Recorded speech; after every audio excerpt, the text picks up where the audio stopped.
Wag nila akong i-gaslight into saying na ako ang dahilan ng kaguluhan na ito. Ang kaguluhan na ito ay nagsimula sa sa terrorism nila, sa harassment nila, sa threats nila. Enzo Recto, kalaban ang katiwalian at kasinungalingan, kakampi sa katotohanan at kabutihan. Hindi raw siya ang nag-umpisa ng gulo na nangyayari ngayon sa politika. Ayon po yan sa sinabi ni Sara Duterte. Sa kanyang interview, hindi nga ba, anyway ano po ang masasabi po dito? Well, alam naman natin na nag-umpisa lang ang gulong ito nang magkaroon ng lamat ang samahang Marcos at Duterte dahil sa hindi pagkakasundo noon ni Sara at Romualdez. Pero wag naman magmalinis si Sara dahil kung tutuusin, hindi naman magsisimulang mag-imbestiga ang Kamara kung wala naman siyang ginawang kabalbalan. Diba? Yung mga hindi mapaliwanag na pagkawala ng pera galing sa confidential funds, di ba malinaw yon na korupsyon? So sabi nga walang apoy na magliliyab kung walang nagsisindi, umpisa pa lang, yung pagnakaw ni Sara ng confidential funds, ay isa na yung dahilan kung bakit nagkakagulo ngayon sa politika. Anyway, panoorin po natin itong mga sinabi ni Sara Duterte.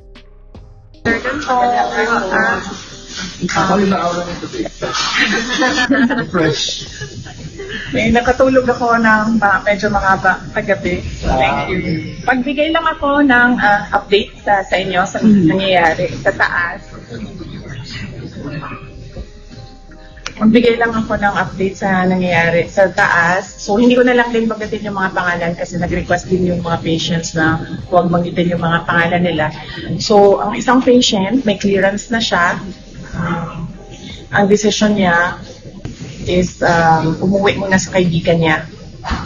Natatakot siya umuwi sa sarili niyang bahay. So, ang decision niya, pag-discharge niya dito, ay punta siya sa kaibigan niya. Doon muna siya titira. And then yung isang patient, waiting siya for discharge. At ang sabi sa kanya ng private doctors niya ay lumipat siya ng hospital. So yun yung gagawin para sa kanya. Dahil po, bakit ito nilipat? When hindi niya nasabi sa akin, ang nasabi lang niya sa akin ay yun yung gusto ng private doctors niya.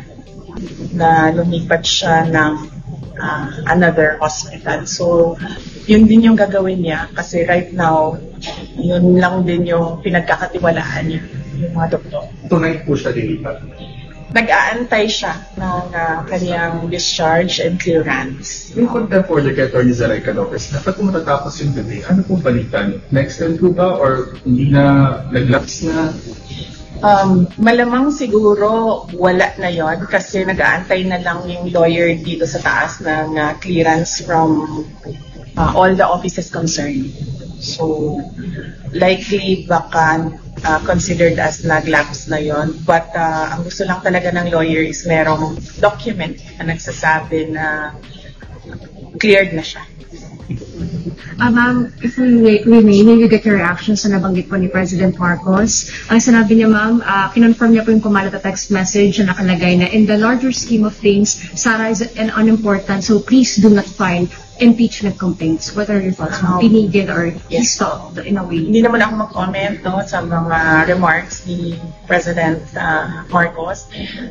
But sorry, may nakalimutan ako na update sa taas. Gustong ipaabot ng dalawang patients ang pagpapasalamat niya sa inyo, sa media, kasi binantayan niyo daw sila at hindi niyo sila iniwanan. And gusto din nila magpasalamat sa mga doctors and lahat ng healthcare professionals na tumulong sa kanila. And of course, sa mga lawyers din na nag-assist sa kanila all throughout the crisis. So, isa din yun sa mga message nila galing sa taas. Salamat daw sa inyong lahat. At dahil daw may clearance na, pwede na rin daw, cleared na rin daw kayo from them na umalis or iwanan sila dito. Isa sa kanila lalabas sa pagkabi? Sure. Ang isa, nakaalis na. Oo, nakaalis na yung isa. Ang isa na lang yung nag-aantay ng clearance. Possible din po lumabas today? Possible din po ma-discharge? Well, hopeful sila na merong ganon na mangyayari today. Pero I think meron ng assurance ang lawyers na mangyayari yon ang kanyang clearance and discharge today. So, nagpapasalamat. Kaya nagpadala na rin siya ng pagpapasalamat dito sa media, sa inyong lahat, sa pagbabantay, pagtulong at pagprotekta sa kanila. Sorry, NBI investigation, December 11. Pupunta ko kayo. I'll have to run my schedule day by day kasi nagbabago siya ngayon araw-araw dahil bigla na lang may nangyayari ng mga bagay kaya hindi ko magawa yung schedule po ng malayo pa. So, we do it day by day sa ngayon, yung schedule. So, hindi ko pa masagot kung pupunta ako sa December 11. Tsaka, ang isang consideration dyan ay sinusunod ko kung ano yung mga sinasabi ng lawyers sa ngayon. So, ano yung sasabihin or ano yung advice ng lawyers, yun yung gagawin ko. How about the Good Government Hearing Committee? Yes, oo. Nag-express kasi yung isang, dalawa, tatlo. Nag-express yung tatlong mga research persons from the Office of the Vice President that they really feel safer and medyo kumakalma sila kung nandiyan ako. Ang worry ko lang is right now, wala na kasi kaming Chief of Staff, affected din yung Assistant Chief of Staff ng office. So ako na lang talaga yung naiwan sa opisina to do everything. And meron ding mga year-end activities ang office. Meron din kami mga Thanksgiving activities. Meron kami budget utilization review dahil merong mga budget na kapag hindi nagamit, nag-lapse by December 31, as well as yung planning for January 1. Kasi bago na yung budget by January 1. Kung nakikita nyo, December na bukas, so we have just 1 month to do all those things. So, yun lang naman yung problem ko. Nan ko lang dito kayo ng comment regarding po sa sinabi po ni Congressman Jay Kong Hoon po na kung hindi lang daw po kayo maagang nag-ambisyon na mag-presidente, tahimik daw po ang lahat.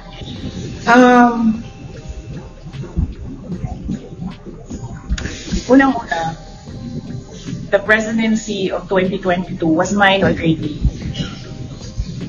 Na nanalo na ako sa surveys, lahat ng tao solid na, united na for my candidacy.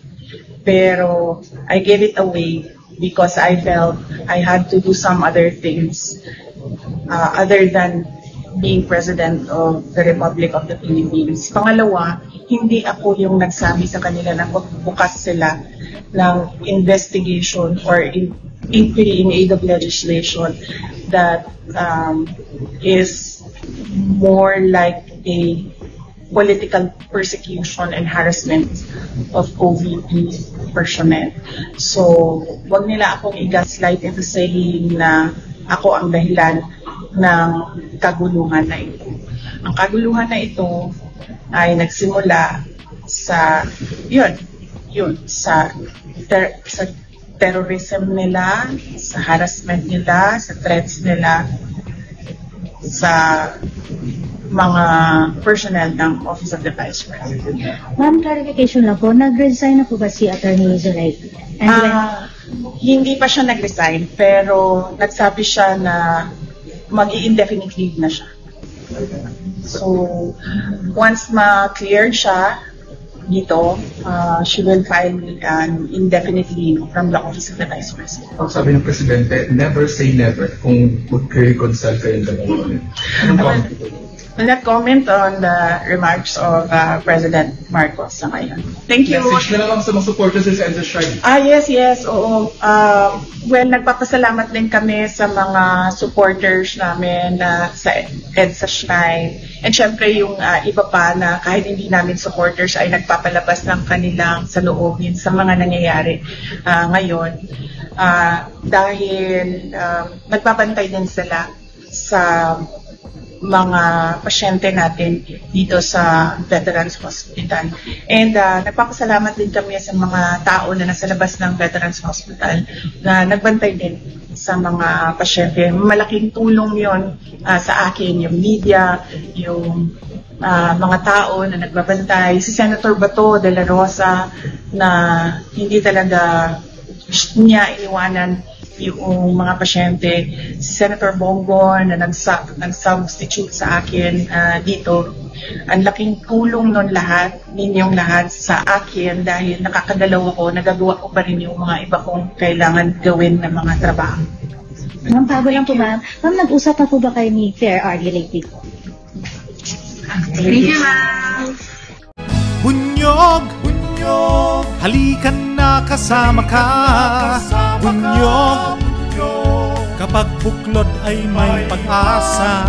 Luzon, Visayas, Mindanao, isa ang pananaw. Sa bagong Pilipinas ang bunyog isisigaw.